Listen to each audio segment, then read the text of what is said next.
best personnel in the NFL, the best roster since probably about the Niners 3 years ago, but the Eagles have a much better O-line and they're much better at quarterback. Um, I don't know how Buffalo, if they get to the Super Bowl, is going to stop this offense. They today, I mean, Washington obviously helped multiple fumbles, three fumbles, but this roster's insane. I mean, I went into this game thinking winner of the AFC is Super Bowl champs. I mean, here's how good Philadelphia's roster is. You forget Devontae Smith is on the team. They have to engineer jet sweeps and little clever misdirection plays to get him the ball. Otherwise, you forget he'd be a number one on a dozen teams in the NFL, number one receiver. You forget he's on the team.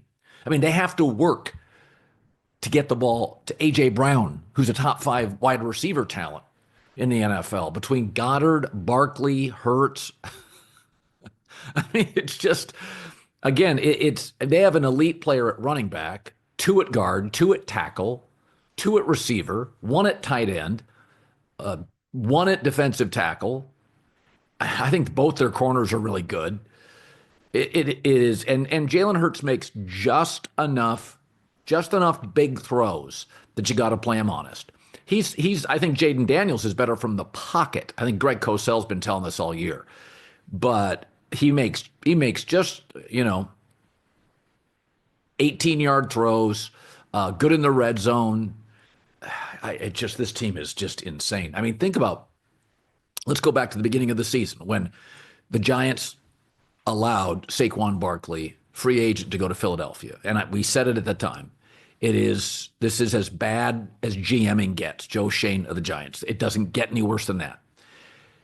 I always thought Reggie White to the Packers, greatest free agent acquisition.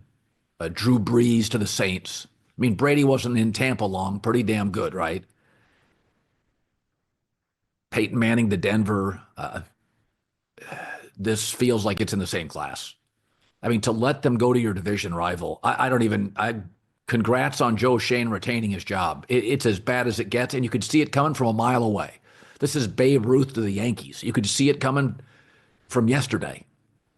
It was like a slow heavyweight fighter's right hook. Jerry Quarry. Look that one up. Telegraphed.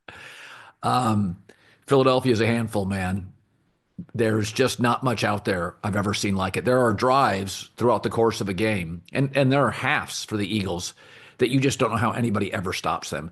And, Washington, they'll sputter initially because, a defense has all sorts of energy. But have you noticed what they're doing in the second half? They wear people out. They just wear teams out. That's why I said that what the Rams did in snow for an indoor team to be, have a chance to win the game late is insane. Keep your eye on the Rams next year. Because I mean, there was a point in the second half I thought, okay, they're down 14 points. They're still in it. And maybe without the mistakes they would be. But it is, listen, both teams were in the top 10 in the NFL in 10-plus play drives. And Washington's opening 18-play drive, I thought, I would have gone for it, by the way. My take is take 22 plays, score a touchdown, get into Philly's head. I mean, you have to take chances like the fake punt. You have to take chances against Philadelphia. You don't have the same personnel. You're on the road. The fake punt, I would have gone for it in that opening drive. Just 22 plays and a touchdown, get into Philly's head. You're not getting into anybody's head when you settle for a field goal. But I feel like in this game, I did not feel the Eagles were undercoached. Now, mid-second quarter when Barkley only had 3 carries, I'm like, let's go. Let's not outthink the room. But I think Philadelphia is coached well enough to win a Super Bowl, and their personnel's insane. I mean, I'm telling you, I'm thinking of the last roster that was this good. When the Seahawks had Russell Wilson on a rookie contract, and they went and got Cliff Averill to rush the passer and Percy Harvin as a gadget player. I mean, they barely played Percy Harvin because he had those migraine headaches. That Seattle team had a great player in every unit: safety, corner, pass rusher, weapon, elusive quarterback, star running back. O-lines back then were better, probably the best of Pete Carroll's NFL coaching career. That team had, and you had a really good coach. So I think Philadelphia, I worry that Jalen Hurts will be forced to play from behind. I don't love him there. But you know what? He's good enough. He's good enough. This roster is just ridiculous. Now, good news for Washington. You're going to be back in this game several times over the next decade if Jayden Daniels stays healthy. Terry McLaurin, 16 touchdowns this year. That's as much as or more than the last 3 years combined. So we've always said quarterback leads the receiver. You can have the world's best receivers. You can go get Larry Fitzgerald. When he had better quarterbacks, he put up better numbers in Arizona. So, Terry McLaurin's always been good. He's a great player now, spectacular player. Quarterback drives the wide receiver. So Washington, I think, is well coached. Cliff Kingsbury, in my opinion, should remain in Washington several years, play out your contract until there's a great job opening. There really isn't. I thought New England was about as good a job opening as you're going to have. Stability and ownership, Drake May, decent defensive personnel. But if I was Cliff Kingsbury, stay put. And I remember before the draft, I was lucky. I had a really good source that said Washington is going to draft Jayden Daniels. There was a lot of questions about Drake May going to, and I'll say this. I was told very early Kingsbury pounded the table for Jayden Daniels. He saw him. He thought, this is the offense. I'll mold this guy very quickly. And 2 weeks into camp, I was told that Kingsbury was like, he's better than I thought. And the kid's spectacular. He's so good from the pocket, so clever, so smart.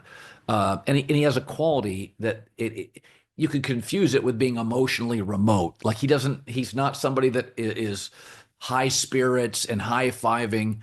I think that wears well. I think his ability, he doesn't pout, he doesn't sulk, that's different. But he is emotionally into the moment.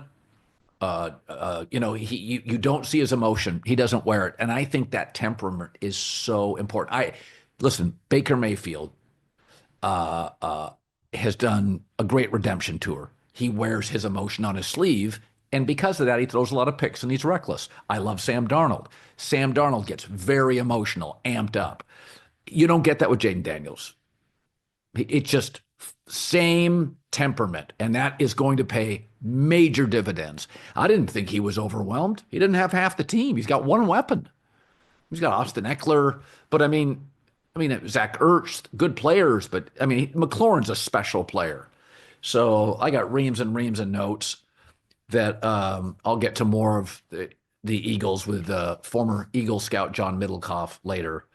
But that 4th and 12, they went for it. When Daniels got sacked in the fourth quarter, that was all she wrote. You're watching the same thing I am with Philadelphia. Sweet Jesus, is this roster insane? It will be the best roster in the Super Bowl. It will be the best roster I can think of, except for the Niners. And I won't even say that. The Niners were not this stacked on the offensive line, and Hurts is a better quarterback. But in the red zone, good night. You pick your poison. Good night. I get the tush push actually is you can at least when they run the tush push, you know the direction and the dimension where Philadelphia is going. They have the ability. They had a couple drives today, and you're sitting there thinking to yourself, and I like to guess the call before the play. I've been my entire life watching football. I'm trying to kind of guess what they're doing. I can never guess Philadelphia except the tush push. That's the only time I know what they're doing. But when I think they should go to Saquon, they don't.